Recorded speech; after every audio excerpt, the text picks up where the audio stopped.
like I wanted to be clean, so I used it anyway. Alright, so this is scissor cutting, and I just washed my hands because we're going to be working with Play-Doh. Yeah. And there are some Play-Doh activities that we're going to introduce when we get into sensorial that you would want to introduce before doing this activity, so you'll understand that later. But if you have a child who is really good at rolling cylinders with Play-Doh or making snakes, then this is a good activity to start introducing.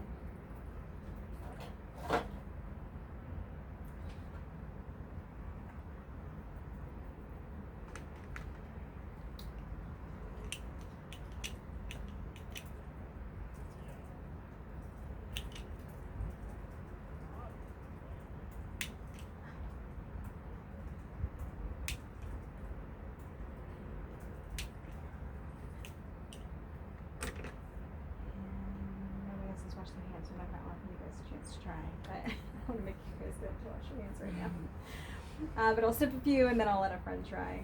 Or if they're older, then I'll probably go through like the whole part and snip all of it, and then ask a friend if they want to try by rolling out there. Did you use kid scissors for that? Yes, I was actually going to introduce that next. Oh, okay. These are actually, I would say, probably a little bit difficult because they're really fun. They Those get are the stuck. only Play-Doh scissors we have. Yeah, so I actually don't prefer Play-Doh scissors. I really like Actual regular scissors. Yeah, we do too. We just have some kids that are definitely not ready for scissors. Yes, understand. So that's why those are there. I actually found, I don't know where they came from, but I had some Play-Doh scissors that were, like they were almost like regular scissors, but they were actually plastic. I have to look through more myself, You but I actually have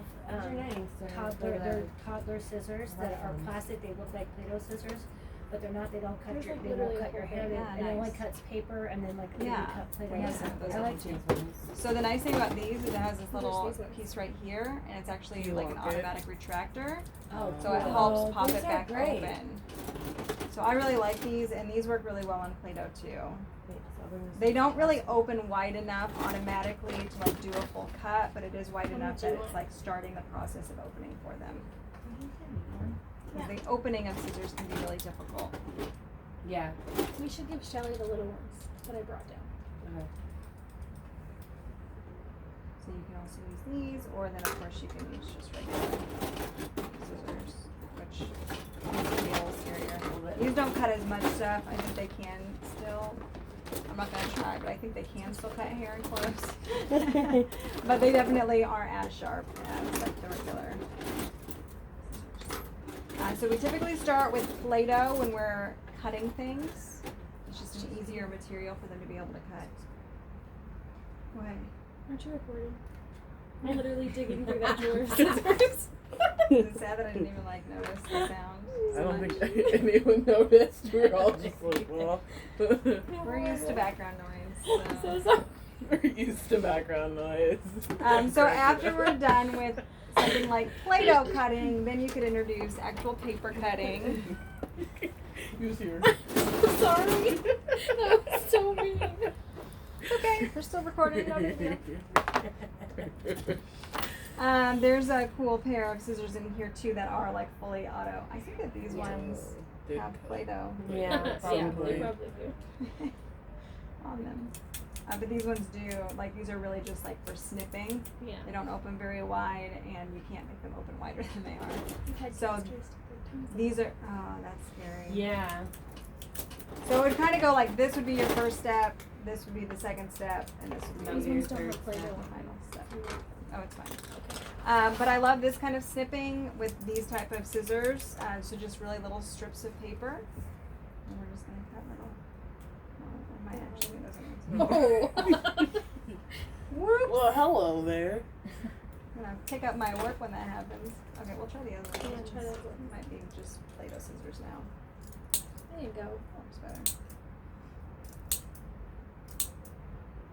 So this would actually be a really good next step after That's they're nice. good at the clothespins, because they've been working on Mhm. their squeeze and release. And this is really just squeeze and release, and it, but also manipulating their hands to coordinate together. So this can be really difficult for kids because it's not just coordinating one hand, but actually working on it together, which is why I love just little strips of Yeah. paper versus cutting.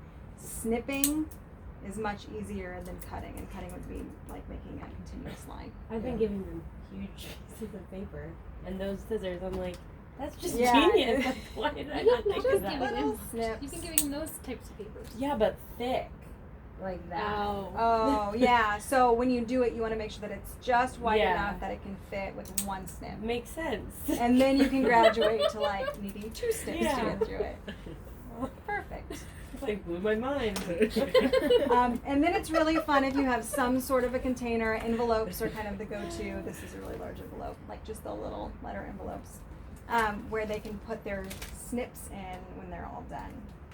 Actually, take their snips home, and you can label the envelope scissor cutting, so their parents know that they did scissor cutting at school that day. I like that too. And this is a cool, like, it doesn't seem like much, but the kids really like putting the paper Yeah. in the envelope. I'm sure the parents I love have a thing. Kidding, What's yeah. this? They bring home like I little have a soap paper. shavings I every love day. when they do Over at home that talks That's a way to about go. cutting snips, Love and it that. actually gives like a description of like why they're practicing the cutting snips. Like it gives you the reason behind it. So when you put it on the envelope, it explains Oh, it to the parents, envelope too. has It the kind of full gives. explanation. Yeah, I'll look for them, but I mean that way we can put them on the papers, and that way. Yeah, just have it like the parents- pre-labeled so the parents know exactly what is happening. It's nice for them to get. I know it's not like work for them to take home, but it's still kind of cool. I It's actually just an I think I example have of it for a lot of the Montessori work that explains why they the process of like the pink tower Yeah. and the lids of containers. I'll have to look. No, sorry. I Are should you feel myself. pregnant? It's just Are stretching. you pregnant? Is there? I can feel myself stretching. I Sorry. understand. Okay, so these are your varying kinds of scissors. Obviously, this would be like the very last step. Typically, Children's House would be using these, but even 3-year-olds struggle, even 4-year-olds struggle with scissor cutting. So just knowing your options and eventually graduating to where they're fully opening and closing on their own, and then eventually going into doing continuous snips in a row. And then we even have, like lined pieces of paper where they're working on staying on the line as they cut. And they're a little bit wider, so it does take a few snips to get across, but they're not going to be a full sheet of paper. And then we have some that are zigzag lines, they learn how to go back and forth, and then some wavy lines, so different designs for them to learn to cut on the line in continuous snips. Any questions? I'm going to take my work home to my I love that. husband, show him what I did tonight.